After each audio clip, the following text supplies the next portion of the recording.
y a eu plusieurs natures dans les coups d'État. En tout cas, presque tous les coups d'État en Afrique francophone ont été organisés par la France-Afrique. Bonjour à tous et bienvenue au Goûter panafricain épisode 9. C'est le podcast qui traite de l'actualité du monde panafricain et de la culture afro.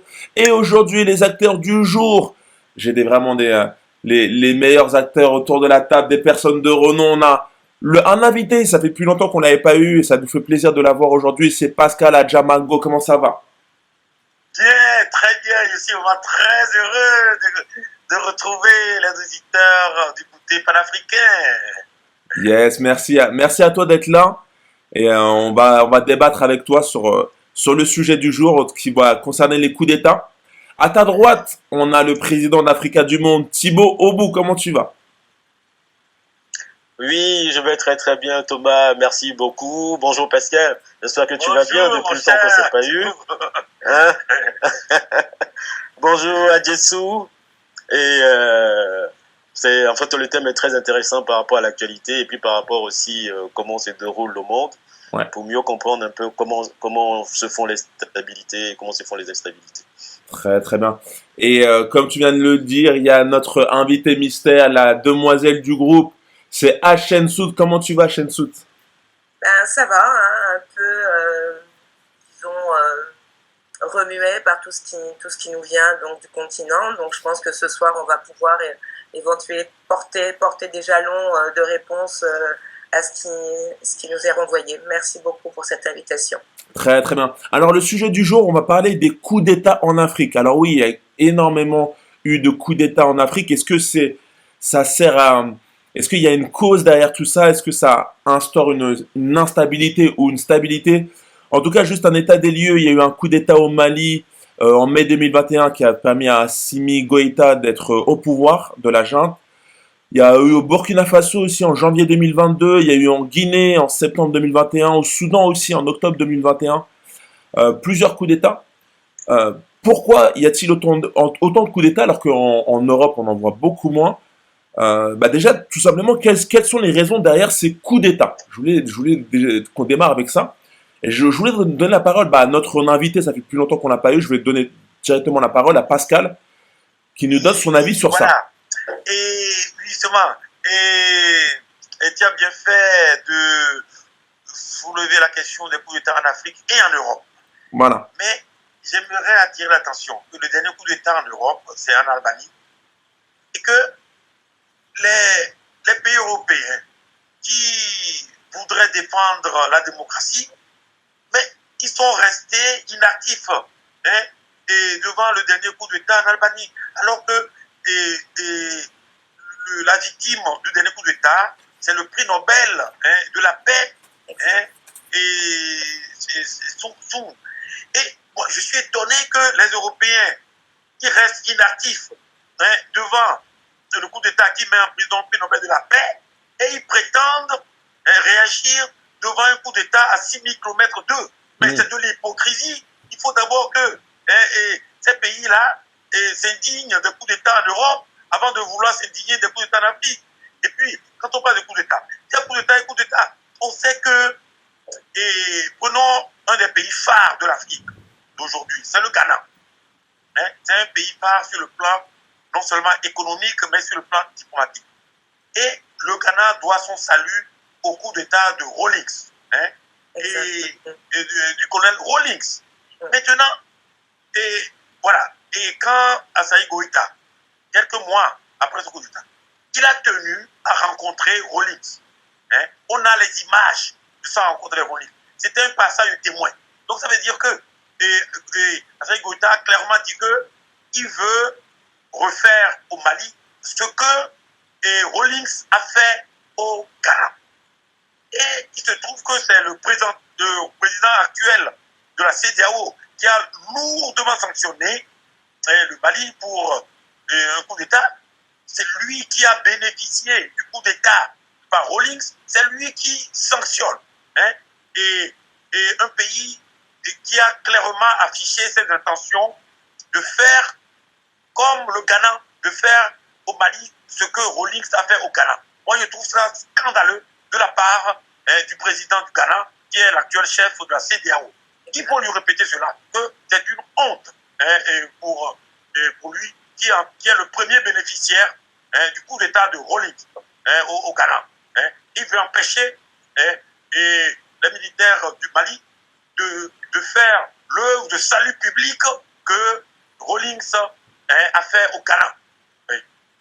Ok, alors je t'entendais Donc, parler voilà pour l'entrée en matière. très très bien. En tout cas, une belle entrée en matière. La situation du coup d'État au Mali. Très très bien, une très belle entrée en matière. D'ailleurs, j'ai oublié de dire, pour les personnes qui ne savent pas vraiment ce que c'est qu'un coup d'État, un coup d'État, c'est quand une autorité, généralement militaire, décide de prendre le pouvoir d'un pays. Donc c'est ce qui se passe actuellement. Je t'entendais à Shensout acquiescer. On ne voyait pas à l'image, mais on t'entendait à la voix. Est-ce que disait Pascal, est-ce que tu voulais rebondir sur ça? Déjà, quelles sont les raisons des coups d'État et qu'est-ce que tu en penses de cette situation en Afrique?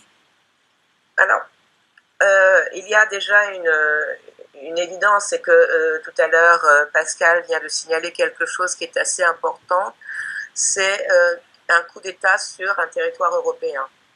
On a le sentiment, pour tout un chacun, qui ne connaissent peut-être pas la géostratégie, que les coups d'État, c'est effectivement l'identité serait l'identité africaine. Eh ben non, il y a aussi des coups d'État en Europe, en Asie et dans d'autres. Lorsque l'on regarde ce qui se passe actuellement en Birmanie, on peut s'interroger sur ce qui est le moteur de cette prise de pouvoir par en général des militaires.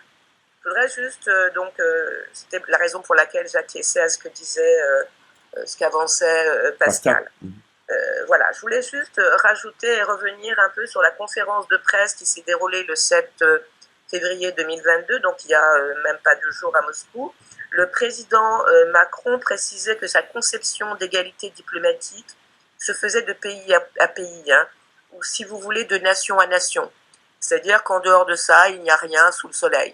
Pour lui, le reste, lorsqu'un groupe prend le pouvoir, il y a quand même quelques difficultés pour les États européens à vouloir aller vers ces représentants autoproclamés. Il y a à travers cette définition que je viens de donner, donc, et qui a été entendue par un certain nombre de personnes qui ont, et je vous invite à écouter donc, cette conférence de presse d'il y a 2 jours, un allant de soi. C'est-à-dire que les relations commerciales instituant donc des échanges économiques, seraient le privilège donc uniquement des États. Parce que les coups d'État, lorsque l'on parle de coups d'État, il y a quand même, vous entendez comme moi le mot État. Donc il y a un coup porté à un État. Donc lorsque Macron avance qu'effectivement il ne reconnaît que des États, en récusant un coup d'État, il faut qu'il m'explique. C'est-à-dire que lorsque la population est derrière ceux qui se autoproclament aujourd'hui représentants et légitimement autoproclamés pour porter haut et fort les intérêts populaires et d'un peuple, c'est qu'il y a quand même une légitimité, il y a une reconnaissance, il y a une ferveur populaire pour investir ce groupe militaire des velléités de besoins, de bien-être, effectivement, que porte la population. Donc, M. Macron essaye de jouer sur quelque chose qui serait de l'ordre de la confusion. Donc, on aura l'occasion éventuellement d'en débattre. Merci. Ok. Thibaut qui vient d'arriver, je voulais avoir toi aussi ton avis, Thibaut, sur, pour toi, quelles sont les raisons des coups d'État qui se sont produits actuellement en Afrique? Et si je peux avoir ton analyse sur ça. Oui, merci Thomas. Effectivement, Pascal a fait vraiment une bonne entrée en matière en parlant par exemple de l'Albanie par rapport au coup d'État, prix Nobel. Donc ça devait quand même un peu toucher parce que c'est quelqu'un qui pacifie. Mais ce que je voulais surtout dire pour que les gens comprennent bien, c'est que en réalité, les coups d'État ont pris naissance en Europe. Pour une simple raison, c'est que en Europe, les premiers rois d'Europe étaient tous des Africains noirs, c'était des royautés. Et la royauté, c'est le legs que l'Afrique a légué au monde entier. Donc pour que les Européens blancs accèdent à la royauté, il a fallu qu'ils fassent des coups d'État. Donc voilà comment on démarre les coups d'État et voilà comment l'homme blanc entre dans la royauté et prend la place d'un roi illégitime. Donc, on inverse les institutions et on place d'autres personnes qui n'ont rien à voir avec le système.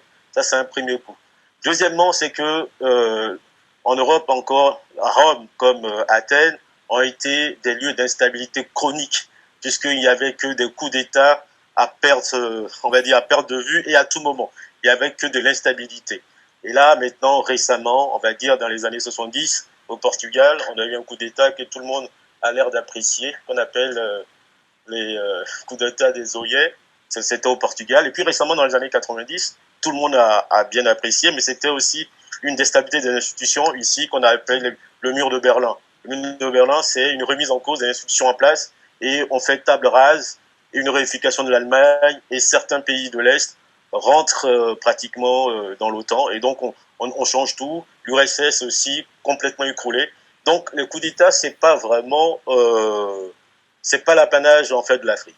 Mais récemment, dans les années 60, les années 70, effectivement, il y a eu beaucoup de coups d'État en Afrique qui sont souvent la plupart du temps dus aux intérêts financiers, aux intérêts économiques, aux intérêts politiques. Quand il y a un politique africain qui veut défendre ses intérêts et protéger ses richesses et qui ne va pas dans le sens de ceux qui ont mis en place la colonisation, ben, on prépare des coups d'État et on vient l'enlever manu militari. On a l'exemple par exemple de Bokassa qui a été enlevé manu militari en Centrafrique. On a aussi l'exemple au Gabon où on a fait venir un agent des PTT pour remplacer un président de la République. On a aussi au Congo un prêtre qui a été remplacé. Donc en fait, les coups d'État malheureusement sont vraiment souvent dus, en tout cas ce qui concerne l'Afrique, par rapport aux intérêts économiques. Parce que les Européens veulent à tout prix conserver certains intérêts économiques et financiers, ce qui fait qu'il faut monter les coups d'État à travers souvent les entreprises comme Total, par exemple, ou comme comme des mercenaires aux Comores. Donc les coups d'État, malheureusement, ces derniers temps, on a plus l'impression que c'est un fait africain, mais c'est pas du tout un fait africain. Mais c'est engendre beaucoup l'instabilité, et donc manque de contrôle. On peut plus contrôler ce qui se passe sur le territoire et chacun fait un peu n'importe quoi. En Amérique aussi, juste pour finir, Thomas, juste 2 secondes. En Amérique, on va dire en Amérique du Sud, en Amérique centrale, il y a eu beaucoup de coups d'État dans les années 70 et 80. Donc la stabilité a commencé à venir un peu récemment. Voilà ce que je voulais dire. Ok, en tout cas, c'était très intéressant parce que ça rebondit sur la question que je voulais dire après. En fait, à qui bénéficient ces coups d'État? Toi, tu l'as dit, la plupart du temps, ça bénéficiait plutôt aux intérêts de l'Occident, des pays européens. Et là, j'ai remarqué plutôt en ce moment, les coups d'État ont une tendance plus panafricaine, en fait. Quand je vois Assimi Goïta ou le coup d'État aussi en Guinée, si je ne me trompe pas, avec le président Doumbouya, ils ont plus une... Doumbia. Et au Burkina aussi Faso aussi. J'ai l'impression qu'ils ont plus c'est plus le panafricanisme qui prime dans leur vision. Je voulais voir avec vous, vous, à qui bénéficient ces coups d'État et est-ce que vous pensez qu'il y a une révolution dans les coups d'État actuellement ou c'est plus maintenant pour l'Occident mais plus pour le panafricanisme sur ces coups d'État? Pascal, je voulais avoir ton avis sur ça. Oui. Voilà. Tu as bien fait de poser ce problème de l'origine, de la nature des coups d'État. Les premiers coups d'État en Afrique ont été directement organisés par la France-Afrique. Plus exactement par le gérant de la France-Afrique qui était Focard. Je dis que Focard était le gérant. Excuse-moi de te couper. C'est vrai que quand on voit à la télé, on voit des coups d'État, on voit que on a l'impression que c'est quelque chose de orchestré par les Africains où ils réfléchissent, voilà, ils sont violents, il y a la guerre, etc. Mais on oublie que derrière ces coups d'État, comme tu le dis, il y a la France derrière et des fois c'est manigancé par des pays occidentaux. Donc je laisse continuer. Voilà. Oui, non. C'est pour ça que tu as bien fait de poser la question parce que justement historiquement il y a eu plusieurs natures dans les coups d'État. En tout cas, presque tous les coups d'État en Afrique francophone ont été organisés par la France-Afrique. Et en tout cas, le premier coup d'État en Afrique francophone a eu lieu dans mon pays d'origine, le Togo, en janvier 63, le 13 janvier. Et le ministre, un ancien député français, Noël Mamère, dans une conférence à l'Assemblée nationale française, et on était en février, c'était le 9 février 2005, il a clairement dit que le coup d'État au Togo, qui était accompagné par l'assassinat du président togolais, a été organisé par l'ambassade de France au Togo en lien avec l'Élysée, avec Foucault. Et c'était un député en exercice qui parlait depuis donc une salle de conférence de l'Assemblée nationale. Et les textes sont disponibles. Bon. Et après, il y a eu toute une autre série de coups d'État dans les pays francophones, et notamment contre Sankara, suivi aussi de la mort de Sankara au Niger. Et tout le monde sait que tous ces coups d'État, depuis les années 60, ont été organisés par la France-Afrique, et d'abord directement par le gérant du France-Afrique, qui était Foucault. Je dis bien gérant parce que les gens pensent souvent que Foucault est le fondateur de la France-Afrique. Non, Foucault n'était que le gérant. Le fondateur de la France-Afrique, c'est De Gaulle. C'est De Gaulle qui était le cerveau de la France-Afrique. Il avait placé son conseiller aux affaires africaines pour gérer. Mais c'est De Gaulle qui est responsable de tous les coups d'État qu'il y a eu par la France-Afrique. Et ça, je l'ai défendu, cette thèse-là, dans un article qui a été publié il y a à peu près 2 ans sur le témoignage devant l'histoire, avec le titre Témoignage devant l'histoire de Noël Mamère sur donc l'assassinat de Sylvanus Olympio. Donc, les premiers coups d'État en Afrique, francophone du moins, ont été explicitement organisés par la France-Afrique. Et à quoi ça leur sert en fait de faire ça, en fait, des coups d'État? Pourquoi ils veulent cette mainmise sur l'Afrique, en fait? Quels sont les bénéfices pour eux? C'est pour faire des chefs d'État des marionnettes. Et le fait d'avoir assassiné de sang-froid et des chefs d'État comme Sylvanus Olympio, Sankara, qui a manifesté une velléité, non pas de dépendance, mais d'équilibre. Parce que ce soit Sylvanus Olympio et Sankara, ils n'ont jamais affiché une volonté de rupture avec la France. Ils voulaient seulement, disons, rééquilibrer les relations. Ils voulaient seulement un partenariat plus équitable entre leur pays et l'Afrique. Mais même cela a été considéré comme les gérants de la France-Afrique comme un crime de lèse-majesté. Et Sylvanus Olympio, qui était le premier chef d'État assassiné dans un coup d'État, et bon, il a montré beaucoup d'attention vis-à-vis de la France. Il a obtenu par les référendums l'indépendance du Togo le 27 avril 1958, 6 mois avant Sékou Touré. Mais Sékou Touré a proclamé l'indépendance obtenue par référendum 4 jours après.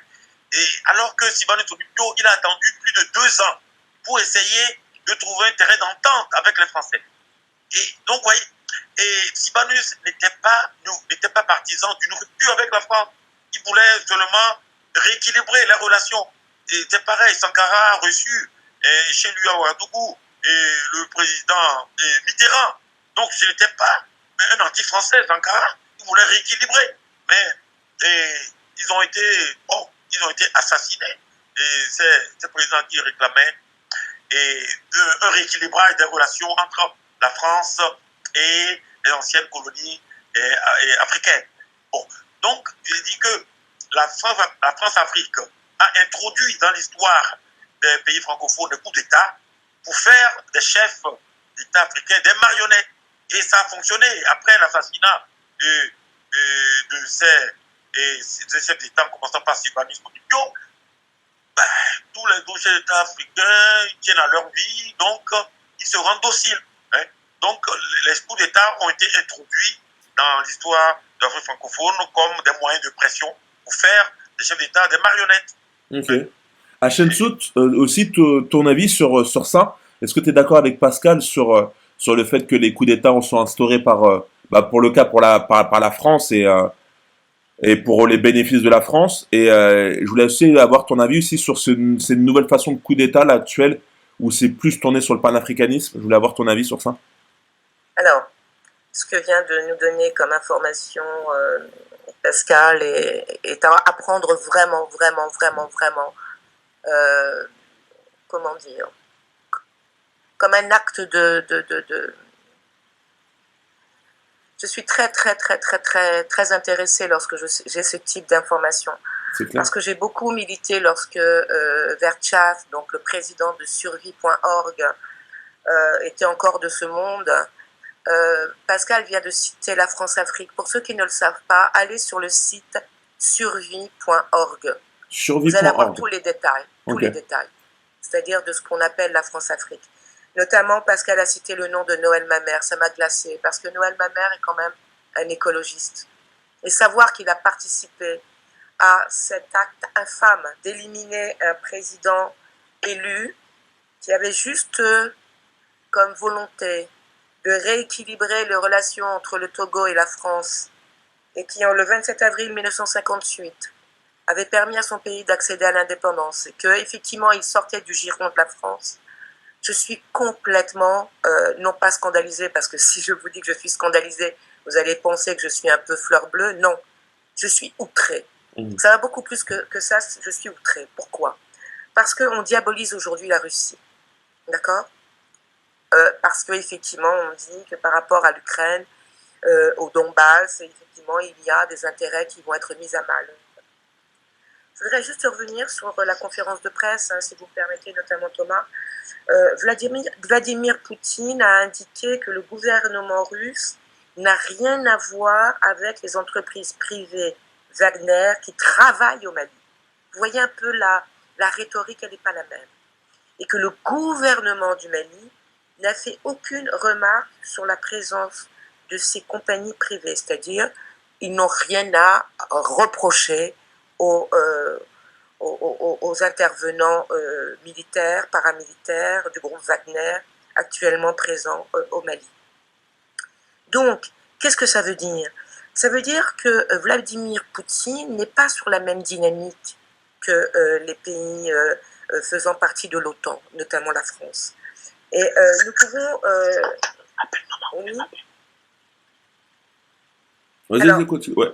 Alors, lorsque l'on a ces deux approches, on a tendance, lorsque on écoute la France, que l'on doit accepter des allants de soi, telle qu'une évidence que la France et l'Afrique seraient parties liées sur des intérêts communs.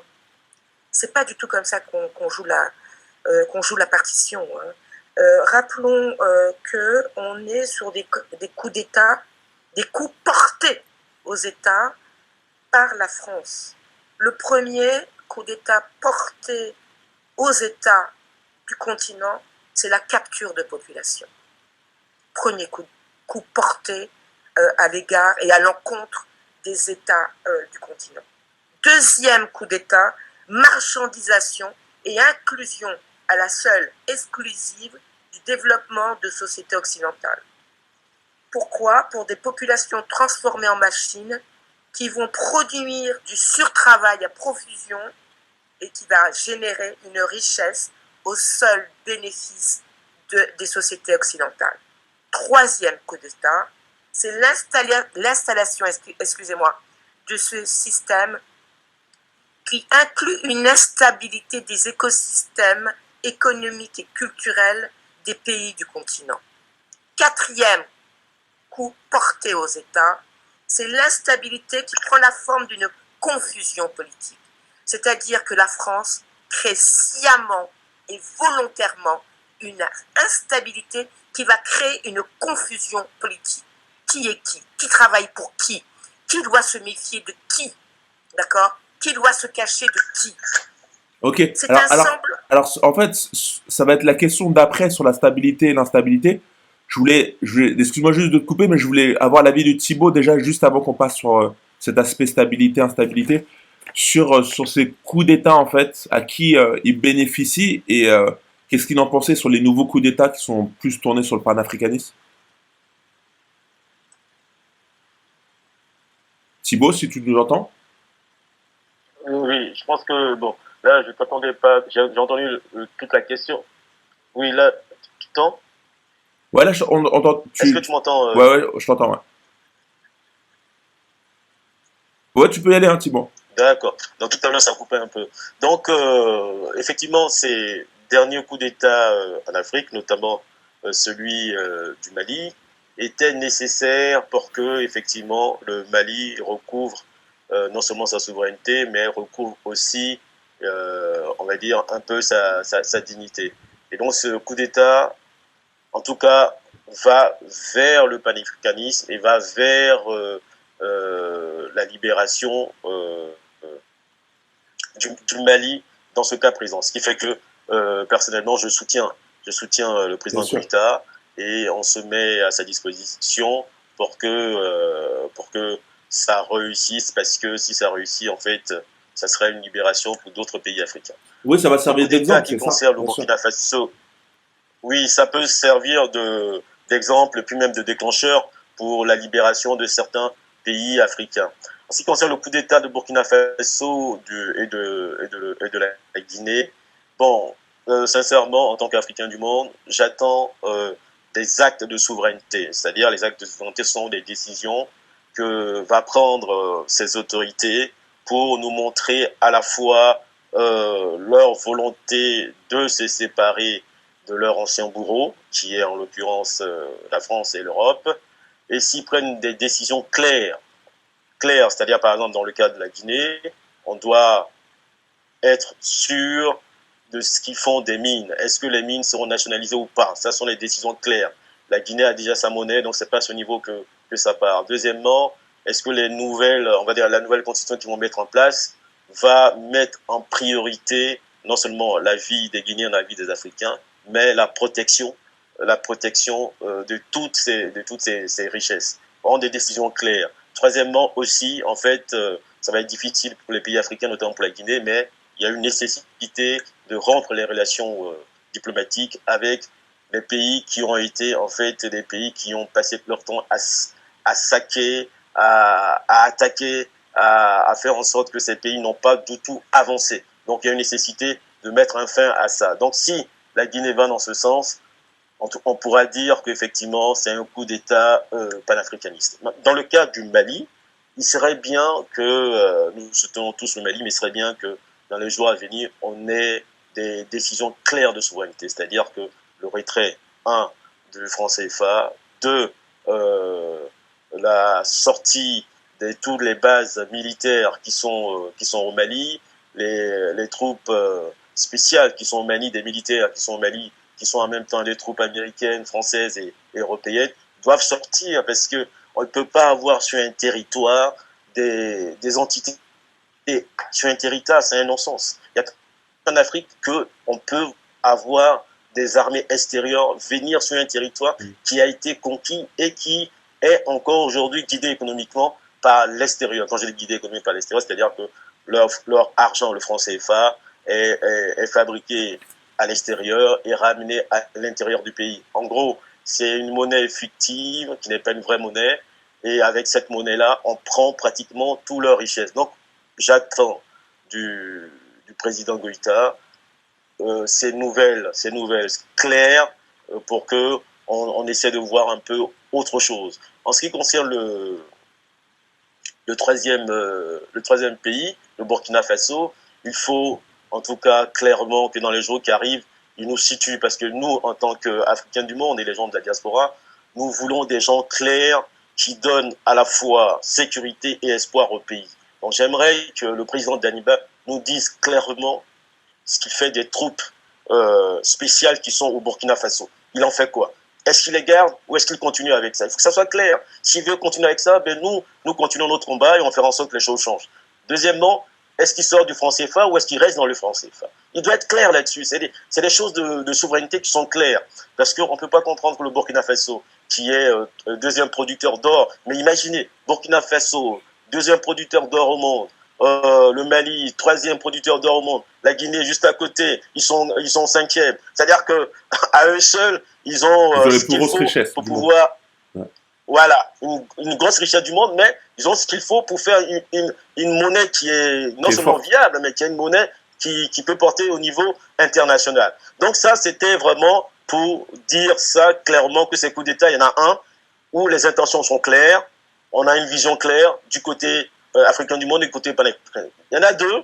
Pour l'instant, on attend des actions claires pour vraiment se déterminer parce qu'au jour d'aujourd'hui, on n'a pas de visibilité sur ce qui se passe parce que malheureusement, l'histoire nous renseigne que on a eu malheureusement, on était en joie et malheureusement, ceux qui ont fait ces coups d'État ont tourné un peu kazakh et le peuple se retrouve encore derrière en train de ramer encore sur 100 ans. Il faut que ça soit clair. S'il ne pose pas d'actes de ce type, mais dans ces conditions, la lutte doit vraiment continuer. Et je prends un peu, il y a un jeune Ivoirien qui disait, mais écoutez, s'ils viennent, qu'ils ne peuvent pas, ils n'ont qu'à mettre le frein en main. Et ils mettent le frein en main et quelqu'un d'autre va démarrer la voiture. Bon, c'était un peu une boutade au niveau des réseaux sociaux, mais je pense que c'est vraiment ça. C'est-à-dire que ça fait des années que les Africains ont la tête sous l'eau. C'est-à-dire que, et aussi non seulement la tête sous l'eau, mais une fois qu'ils sortent sous l'eau, ils ont, on va dire, le genou aussi sur leur tête. Et ça fait longtemps. Donc il faut absolument que ces nouvelles autorités qui arrivent nous clarifient leur position parce que nous la soutenons depuis des années. Donc on veut quelque chose de clair. On est prêt à descendre dans ces pays pour apporter notre expertise, pour que les choses avancent. Donc on veut de la clarification. Maintenant, je voulais juste donner un fait d'histoire sur les coups d'État en Afrique, c'est-à-dire que la colonisation qui est arrivée en Afrique, c'était vraiment des vrais coups d'État, c'était des royaumes. Donc, qu'est-ce qui s'est passé? On en avait les rois qui étaient dans la plupart des pays pour faire venir des personnes qui n'ont rien à voir avec la royauté et qui n'ont rien à voir avec les nations pour la tête de ces différents pays. C'est ce qu'on a eu pratiquement dans pratiquement toute l'Afrique de l'Ouest. C'est-à-dire qu'on a fait venir des gens qui n'avaient rien à voir avec le pays, on les a mis à la tête des institutions et aussi à la tête des petites villes comme des... Alors Thibaut, on t'entend pas très bien en fait, ça coupe. Quand on dit chef du village, par exemple, ce sont des notions qui n'ont rien à voir avec l'Afrique en fait. Donc, Il y a des coupures sur ta connexion. ah, et là, ça va mieux? Et il y a un petit décalage, Il y a un petit décalage, voilà. Ouais. Bon, et là, on m'entend, c'est Ouais, mieux? là c'est bon, ouais. Vas-y, C'est bon, hein? je te laisse terminer, après je rebondis sur nos questions. Oui, donc c'est pour dire que en fait, l'Afrique n'a connu réellement des coups d'État que par rapport à l'extérieur. C'est-à-dire que quand la colonisation arrive, ben on change complètement les institutions, c'est des royautés, et on intègre des personnes qui n'ont rien à voir avec les royautés. Et jusqu'au jour d'aujourd'hui, on a cette instabilité qui nous poursuit. L'indépendance arrive, c'est la même chose. Des coups d'État en permanence pour pouvoir déséquilibrer le pays et justement pour ne pas qu'il y ait de contrôle et que derrière toutes les richesses puissent partir dans les différents pays. Ok, alors je vais rebondir sur ça. Pour vous, est-ce que les coups d'État amènent de la stabilité ou de l'instabilité? Et je voudrais aussi que vous me répondiez sur toute l'histoire qu'a vécu l'Afrique. Est-ce que vous avez vu un coup d'État qui a été bénéfique, qui a amené du progrès? Est-ce que vous avez un exemple d'un pays où il y a eu un coup d'État et qui a ramené une avancée dans le pays? Alors, je voulais commencer avec toi, Pascal, et ensuite faire le tour. Justement, j'avais déjà cité en introduction le célèbre coup d'État de Rawlings au Ghana, mais il y a aussi le coup d'État de Sankara qui a sauvé le pays. Et vraiment, avant Sankara, je crois que c'était un général. Donc Sankara a fait un coup d'État avec l'assistance de Blaise Compaoré. Et c'est ça qui a sauvé le Burkina, qui a mis le Burkina et sur non seulement la route de la démocratie, mais surtout du développement économique. Donc, les coups d'État historiques du capitaine Rawlings au Ghana et puis du capitaine justement le capitaine Thomas Sankara. Sankara, oui, Thomas Sankara. Au Burkina, Mais ce sont des exemples emblématiques de coups d'État, je dirais, salvateurs pour le pays. Hein.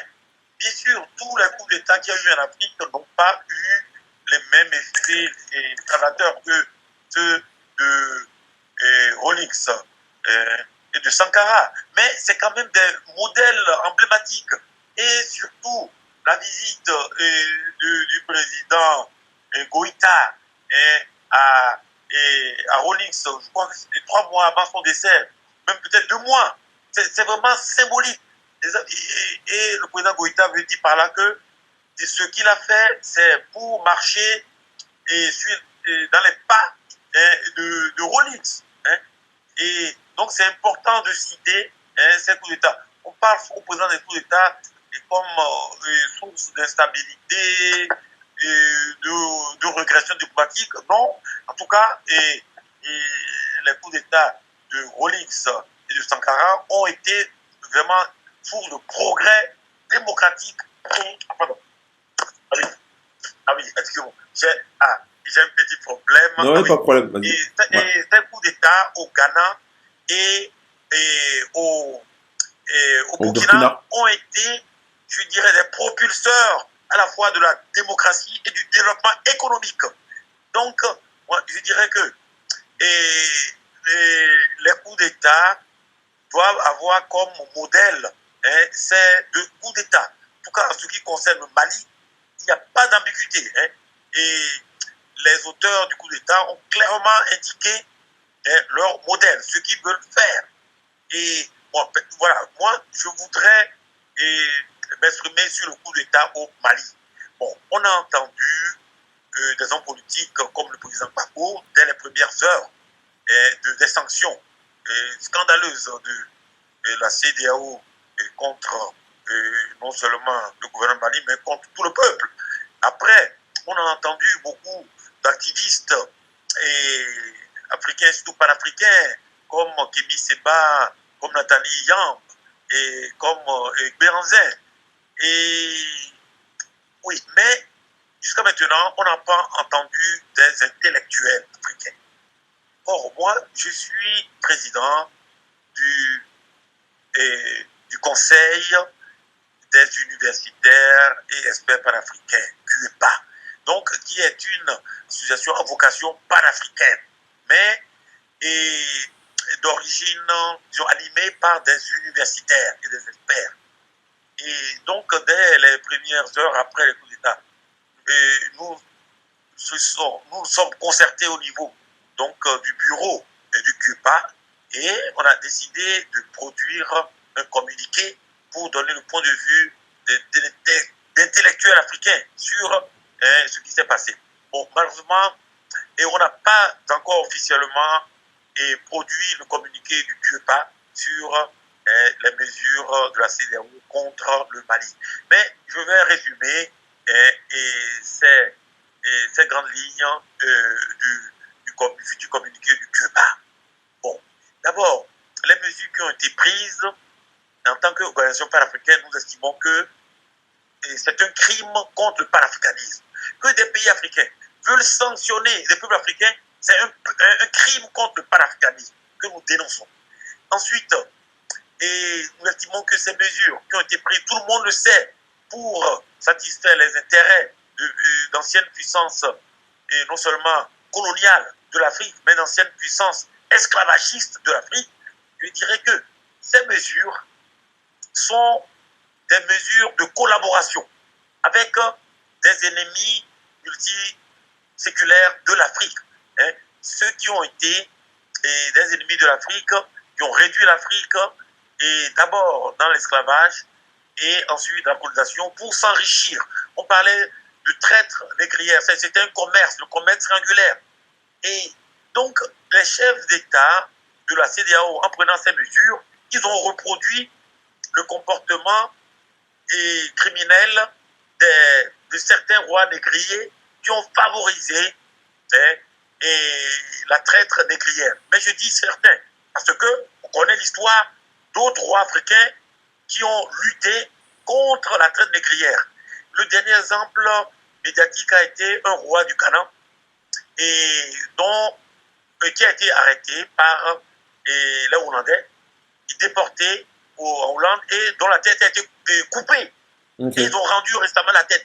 Pourquoi? Parce qu'il a lutté contre l'esclavagisme hollandais. Donc c'est pour dire que s'il y a eu des rois négriers africains, eh bien il y a eu plusieurs rois qui ont Lutter fait la contre. guerre contre l'esclavagisme. Ok. Et Alors, bien, donc je dis que les présidents de la CEDEAO, ils ont reproduit le comportement des rois négriers qui ont déshonoré l'Afrique.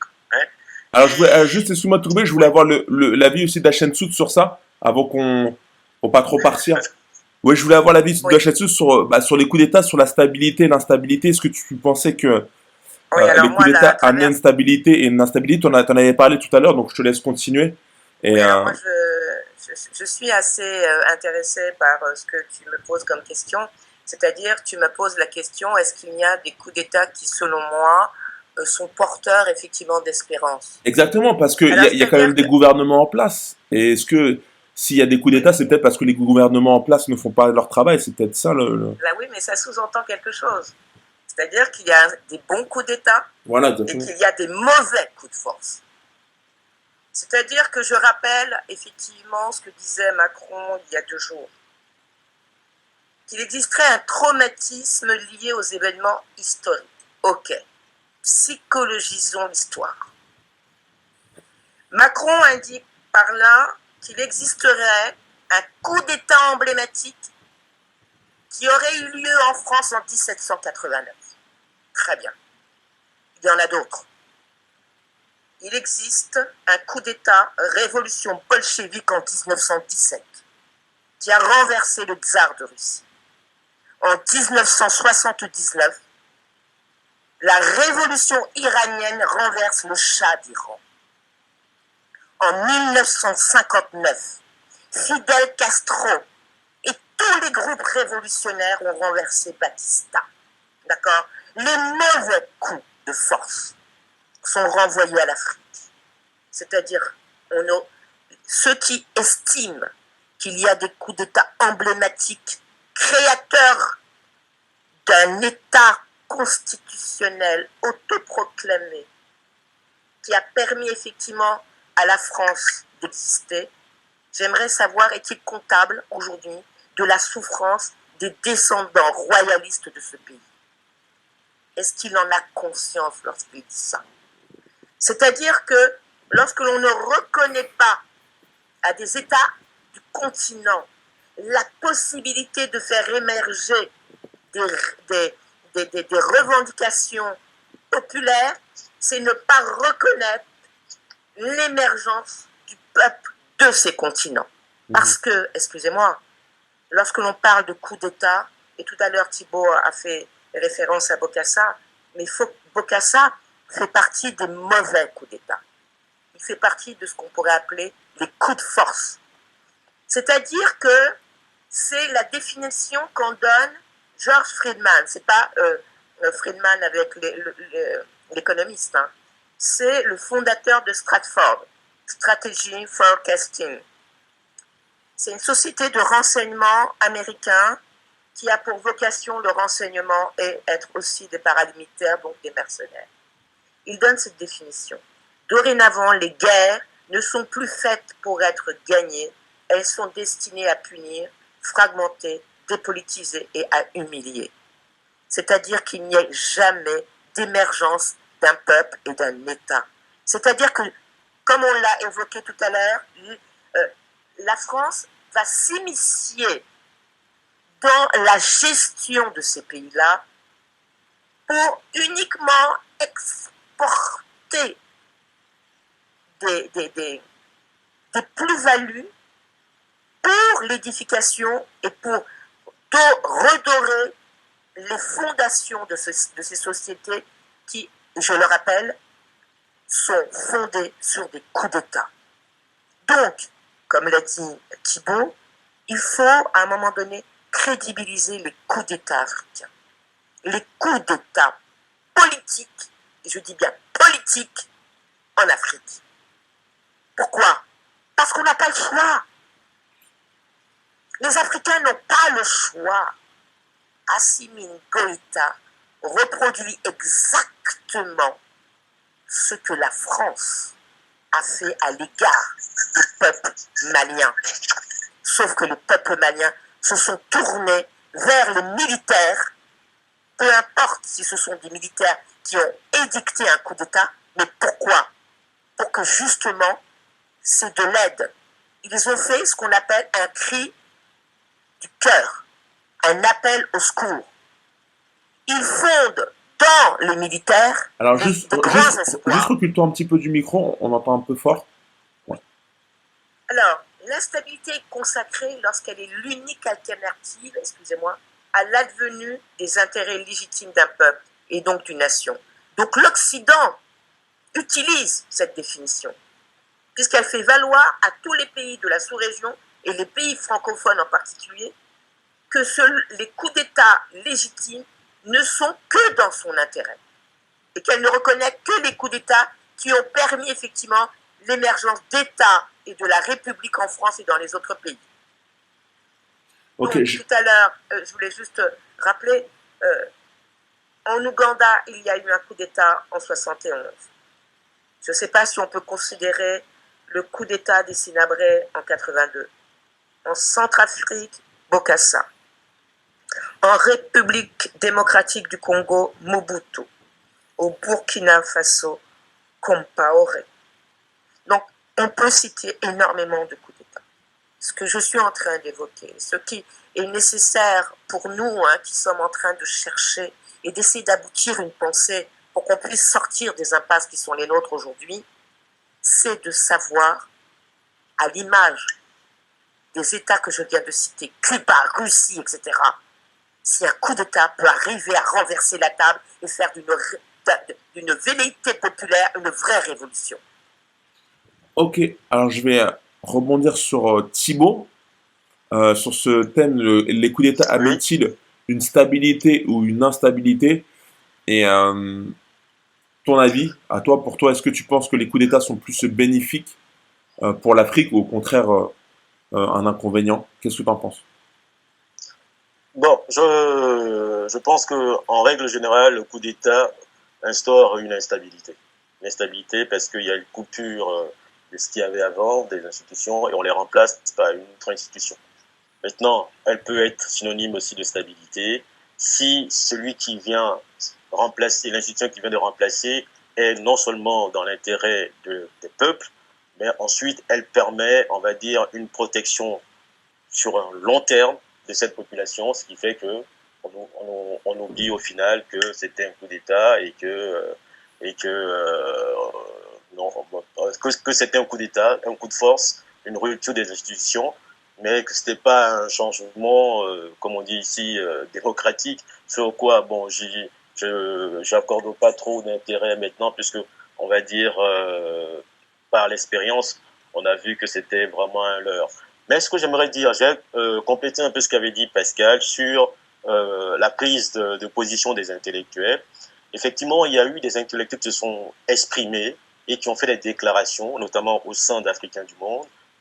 Moi, personnellement, j'ai fait des déclarations, à la fois des déclarations écrites et des déclarations télévisées. Et à la suite de ces déclarations, on a aussi assisté à des manifestations pour pouvoir clairement expliquer ce que c'était, où est-ce qu'on va, et puis derrière ça aussi apporter un éclaircissement à ceux qui sont en position pour leur donner une nouvelle manière de pouvoir réellement avancer. Maintenant, dans ta quête, deux choses. Il y a coup d'État, instabilité et révolution. C'est-à-dire que derrière ta question, il y a le problème de la révolution. Est-ce que la révolution peut être considérée comme un coup d'État? Comme un coup d'État. C'est-à-dire que dans le cas qui nous concerne ici, le Burkina Faso, bon, je pense que c'est un coup d'État qui est salutaire. Salutaire parce que pour une fois, ou peut-être il y a d'autres cas, la France, les États-Unis et les Anglais, on a tendance à l'oublier, et les Anglais n'ont pas été à l'origine de ce coup d'État, mais ce coup d'État a été fait par les Africains eux-mêmes pour pouvoir se libérer des Français et derrière les Français. Ce qu'il faut toujours dire, derrière les Français, il y a une coalition. il y a l'Europe et il y a les Américains qui sont derrière. Donc, deux fois, ça peut être salutaire. Maintenant, on tout fait un peu clin d'œil quand même à un grand pays. Quand on ne parle pas beaucoup, c'est Haïti. Haïti. Haïti. Mhm. Aujourd'hui, Haïti est déstabilisé depuis que les Américains ont mis la main sur Haïti. Haïti vit que de coups d'État. Parce qu'Haïti est un pays africain. Donc il faut aussi qu'on en parle, parce que le président a été assassiné dans sa maison, là, récemment. Dans sa maison, vraiment comme s'il s'agissait d'un malfrat. Donc Haïti aussi vit la même situation de coup d'État, mais un coup d'État qui a été fait, comme d'habitude, hein, par les Américains et tout ce groupe pour pouvoir mettre la main sur Haïti. Donc il faut vraiment qu'on en parle très très souvent pour ne pas que Haïti se trouve à l'extérieur. Haïti est vraiment en Afrique. Malheureusement, les pays africains de l'Union africaine n'ont pas fait ce qu'il fallait faire pour reconnaître Haïti comme un État africain. Ils ont plutôt préféré Israël comme État observateur que Haïti. Mais c'est vraiment les trucs à l'envers. Donc, pour revenir, il faut dire qu'effectivement, les coups d'État sont souvent synonymes d'instabilité. Mais les coups d'État peuvent aussi être synonymes de stabilité. Stabilité si ceux qui ont fait ce coup d'État se donnent, les moyens en termes d'armement pour pouvoir supporter la vie et la réorganisation, 2, les moyens financiers pour pouvoir accompagner cette révolution, et 3, les moyens en termes d'éducation. C'est-à-dire que chaque élément de la population doit incarner cette révolution pour qu'elle soit viable à long terme. Parce que ce sont des éléments qui permettent d'aller très très loin. Et puis de 4, il faut aussi que les pays voisins suivent cette révolution pour que effectivement elle dure dans le temps. En ce qui nous concerne, il faut absolument que le Burkina Faso, la Guinée et bientôt la Côte d'Ivoire et le Ghana, dont a parlé Pascal tout à l'heure, doivent suivre aussi cette musique, parce que le Ghana, malheureusement, Rawlings a fait un bon travail, mais avec le système démocratique, on s'est rendu compte que le président actuel du Ghana n'est que le relais en fait des États-Unis. Il y a un exemple simple, c'est-à-dire qu'au Ghana, vous rentrez dans un hôpital, vous ne pouvez pas sortir tant que la famille n'a pas déboursé un son. On vous retient comme un prisonnier dans un hôpital. C'est-à-dire voilà où est-ce qu'on en est aujourd'hui avec un Nana Akufo-Addo qui, du point de vue académique, a fait des bonnes études. Donc il faut absolument que tous ces pays qui sont les voisins du Mali, du Burkina Faso, rentrent dans la danse. Et il faut aussi que le Nigeria qui a connu aussi beaucoup de coups d'État, le Nigeria est un pays vraiment, on n'a pas eu le temps d'en citer, mais qui a connu beaucoup de coups d'État et qui, aujourd'hui, ils ont à leur tête un président qui lui-même avait fait un coup d'État, qui aujourd'hui a été réélu de façon civile. Donc, tous ces pays doivent rentrer dans la danse pour pouvoir libérer nos pays africains. Et que derrière ça, chaque Africain doit aussi s'habiller pour que cette révolution, il se l'approprie et qu'il marche avec, et que ça doit être dans sa tête. Okay. Et avoir le courage de tourner le dos à nos bourreaux. Ok, bah on en est quasiment à 1 heure de podcast. Je vais vous poser la dernière question, histoire de faire un dernier tour de table et pour conclure tout ça. Très très vif, très très très bref. En fait, le ministre Abdoulaye Diop, ministre des Affaires étrangères au Mali, dans une interview pour RFI, a dit une phrase, et je le cite, et j'ai trouvé, ça correspond un petit peu à ce que vous avez dit tout à l'heure. La France applaudit les coups d'État dans son intérêt et condamne ceux qui sont contre. Êtes-vous d'accord avec son opinion? Je voulais poser la question, comme d'habitude, on commence par Pascal et ensuite Hachem Sout et pour finir Thibaut, et on conclura le podcast. Voilà. Et aujourd'hui, je ne peux pas rester trop longtemps avec vous. Et donc, je vais rapidement répondre à cette dernière question. Bien sûr. Vraiment, et me retourner à mes devoirs urgents. Et voilà, et je suis entièrement d'accord avec cette déclaration du ministre des Affaires étrangères du gouvernement actuel Mali. du Mali. Et je l'avais illustré, le premier coup d'État en Afrique francophone, c'est le coup d'État contre Sylvanus Olympio. Et tout le monde sait que ça a été organisé, pas moi qui le dis, c'est Noël Mamère, un député français, qui l'a dit dans l'enceinte de l'Assemblée nationale. Bon, pas devant les parlementaires, mais c'est dans une salle de conférence de l'Assemblée nationale qu'il a dit que le coup d'État contre Sylvanus Olympio a été organisé par l'ambassade de France en lien avec l'Élysée. Et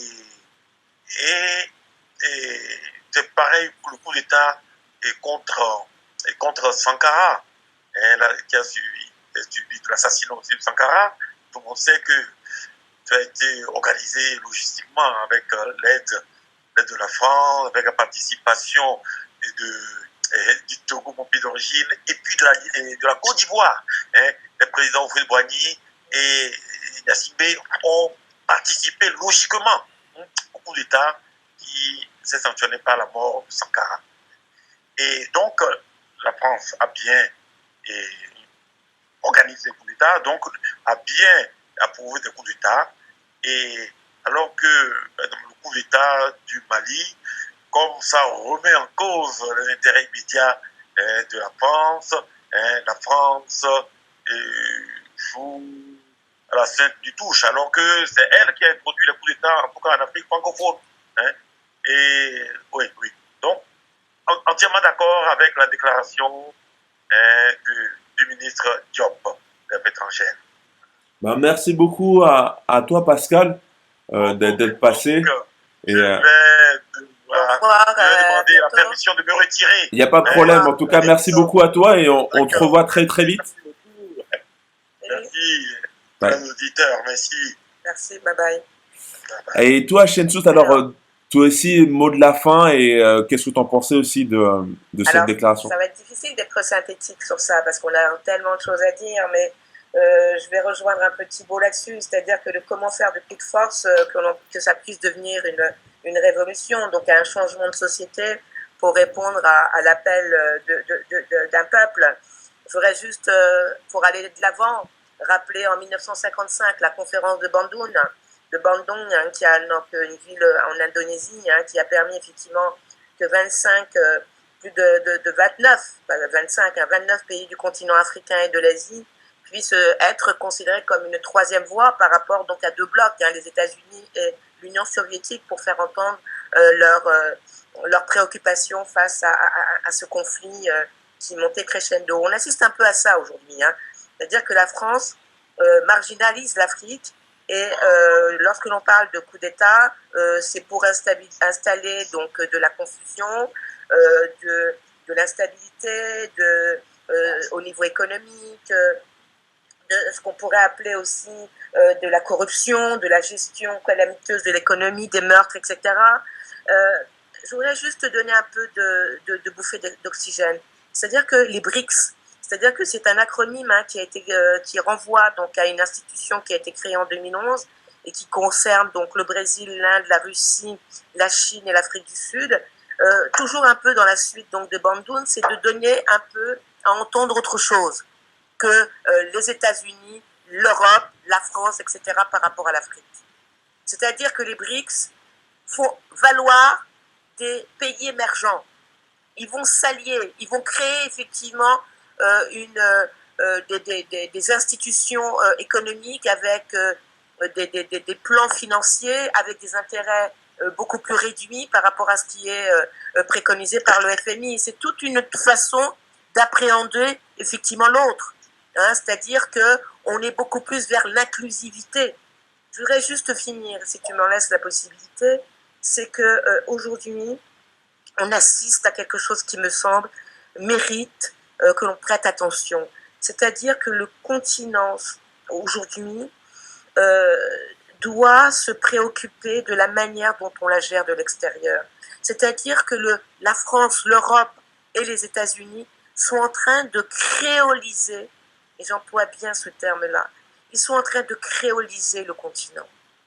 Alors, Quand tu dis créoliser, c'est-à-dire, tu voudrais dire quoi par là? Alors, justement, j'ai noté, si tu me permets donc de le lire, hein, qui, lorsqu'un gouvernement porté au pouvoir par des aides extérieures commande selon les ordres de l'extérieur, exprime des demandes plutôt que des besoins d'une population.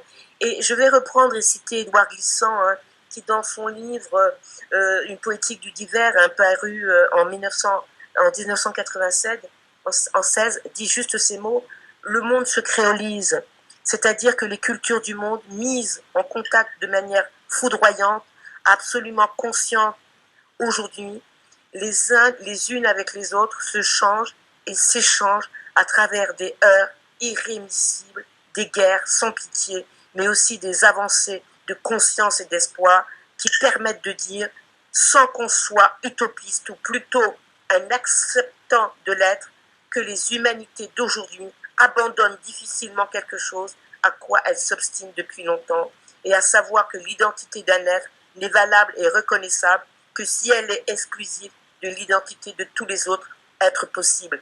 Et donc, je reviens vers les BRICS, et je pense que la vision des BRICS rejoint ce que vient de dire Édouard Glissant, c'est-à-dire méfiez-vous d'un certain type de créolisation. Ok, Thibaut, pour toi, pour finir sur, sur l'opinion du ministre des Affaires étrangères et ton mot de la fin aussi sur ce thème. Oui, c'est Abdoulaye Diop. Bon, Exactement. je suis ce qu'il dit, mais bon, je pense que un bourreau ne peut pas être une référence. Il ne peut pas être une référence en termes de coup d'État pour pour se fier à sa condamnation ou à son approbation. Pour une raison simple, c'est que la France, c'est-à-dire que malheureusement les politiques ne connaissent pas l'histoire de la France. Ah, il va falloir à un moment de temps en temps en parler, comme on est en train de le faire. La France est un pays de coups d'État. La France a connu le coup d'État avec Napoléon, 2 coups d'État avec Napoléon. La France a connu plusieurs coups d'État avec le général de Gaulle. Il en a fait au moins 5 coups d'État. Donc moi je pense qu'on est dans l'instabilité chronique. C'est pour ça ils étaient obligés de faire une 5e République cette fois-ci, parce qu'ils pensaient maintenant que avec son âge, il n'avait plus rien à craindre. Donc il fallait maintenant créer une 5e République avec la possibilité de permettre à tous les Français de pouvoir voter au suffrage universel, parce que le suffrage ici en France n'était pas universel, c'est-à-dire qu'il n'y avait que certains types de personnes qui pouvaient voter. Vous voyez, c'est pas longtemps, 58, hein, c'est pas aussi loin que ça. C'est pas si loin. Deuxièmement, la France a passé tout son temps à faire des coups d'État dans les pays africains, ce qui n'est pas normal. C'est-à-dire que si on considère que c'est un pays qui est censé être un pays entre guillemets des droits humains, ou des droits, je dis humains pour ne pas dire droits des hommes, elle ne peut pas organiser autant de coups d'État à ciel ouvert. Le dernier en date, c'est en 2010 en Côte d'Ivoire, où on a vu des hélicoptères français bombarder une population civile et tuer pratiquement tout le monde pour installer Alassane Ouattara au pouvoir. C'est pas loin. La France aussi, c'est un pays qui fait des coups d'État civils. C'est quoi un coup d'État civil? Ça veut dire qu'on est d'accord qu'un civil vienne changer les institutions et qu'ils prennent le pouvoir en dehors des constitutions. C'est ce qu'on voit au Gabon. Au Gabon, la succession s'est faite non constitutionnelle. Le fils remplace le père. On a vu ça aussi au Tchad récemment. Un coup d'État, le fils vient à la place du père. On se demande, mais où est réellement la morale? C'est-à-dire que le père voit enfin le fils voit son père qu'on assassine lâchement comme ça, comme un animal, et il vient y prendre les rênes. On s'est dit, mais il n'y a pas de morale dans cette, il n'y a pas d'éthique. C'est comme RDC, le fils qui vient remplacer le père parce qu'on a tué le père. Donc je pense que la référence n'est pas à ce niveau. La référence devait être en Afrique, parce que c'est là-bas où on a connu des institutions vraiment profondes, et pour y accéder, il faut vraiment faire preuve non seulement de probité, de moralité et de stratégie. Je prends l'exemple du Mali où nous sommes, qui a été un pays où un roi en fonction démissionne pour laisser la place à son frère cadet, notamment il s'agit ici d'Aboubakari II du Mali, qui démissionne et il laisse la place à son frère pour dire que moi, j'ai déjà tout organisé ici au Mali. Maintenant, tu prends ma place, tu n'as plus qu'à faire de la gestion. Et le roi dont on parle, c'est Kanka Moussa. Kanka Moussa, mais quand il a pris les rênes du royaume, il en a fait autre chose, plus splendide. À tel point, c'est lui qui a créé la diplomatie. C'est parce qu'il voyageait beaucoup. Et à chaque fois qu'il voyage, il met au trésor national du pays qu'il visite 3 fois le montant de l'argent qui se trouve au trésor national. Tout ça pour pouvoir répondre aux besoins des Maliens qui sont dans les pays étrangers. Notamment, je prends ici le cas du Maroc. Le Maroc, le trésor marocain détient encore aujourd'hui beaucoup du trésor des Maliens. Il part à la Mecque étant en Arabie Saoudite. Et dès qu'il arrive en Arabie Saoudite, il fait la même chose et il rachète pratiquement toute la Mecque. Donc, ça veut dire qu'en termes logiques, voilà quelqu'un dont le pays a été tout à fait construit et qui arrive et qui fait de l'innovation. Il fait de l'innovation, c'est-à-dire qu'il fait des dépôts, il rachète. Aujourd'hui, on parle là d'investissement. Il fait des investissements colossaux. C'est-à-dire qu'aujourd'hui, si le Mali se libère effectivement avec le président Goïta, il va falloir que tous les pèlerinages qui se font à la Mecque aujourd'hui, une redevance doit repartir au Mali parce que ça a été racheté au temps de Kaka Moussa par cet empereur. Donc vraiment, voilà des cas réels d'exemples et de probité. Mais ce que je voulais dire pour terminer, c'est que en tant qu'Africains du monde, nous soutenons, et puis le goûter panafricain, nous soutenons le président Goïta dans ce qu'il est en train de faire aujourd'hui au Mali. Vraiment, nous le soutenons et nous sommes prêts à vraiment accompagner cette lutte et on aimerait que tous les Africains à travers le monde, quel que soit leur pays de résidence, puissent s'habiller de cette révolution et en faire leur propre affaire. C'est-à-dire que chaque Noir où il se trouve à travers le monde doit s'habiller de cette révolution pour qu'il soit respecté là où il est. S'il est en ce moment au Suriname, il doit s'habiller de cette révolution pour en faire quelque chose. S'il est en Haïti, il doit faire pareil. S'il est en Nouvelle-Zélande, il doit faire pareil. S'il se retrouve en Australie, il doit faire pareil. Parce qu'on a aussi les îles d'Australie qui sont en train de bouger en ce moment, notamment les îles Salomon. C'est vraiment tout le peuple africain est en ébullition. Donc quand il y a une révolution quelque part, il faut absolument que nous accompagnions cette révolution parce qu'il s'agit de nous. Partout où on passe à travers les frontières dans le monde, nous sommes les seuls à être maintenus pendant des heures au contrôle de frontières, alors que c'est l'inverse qui devrait prévaloir. Pourquoi? Parce que l'Africain, il est partout chez lui. Et c'est un fait historique. C'est un fait, c'est pas des slogans, un fait historique. L'Africain, partout, il est chez lui. Donc, c'est pas parce qu'il a été minoré, mis en minorité, qu'il doit se négliger. Donc, encore une fois, nous devons faire un effort pour faire en sorte que cette révolution qui est en marche au Burkina Faso, enfin, Burkina Faso plutôt au Mali, puisse vraiment réussir. Et donc, j'invite tous les Africains qui ont des expertises, qui ont les moyens, qui ont la possibilité de descendre au Mali pour donner un coup de main à cette révolution pour qu'elle puisse réussir. Maintenant, s'ils ne peuvent pas descendre au Mali, qu'ils donnent des informations dans les pays où ils résident de la situation.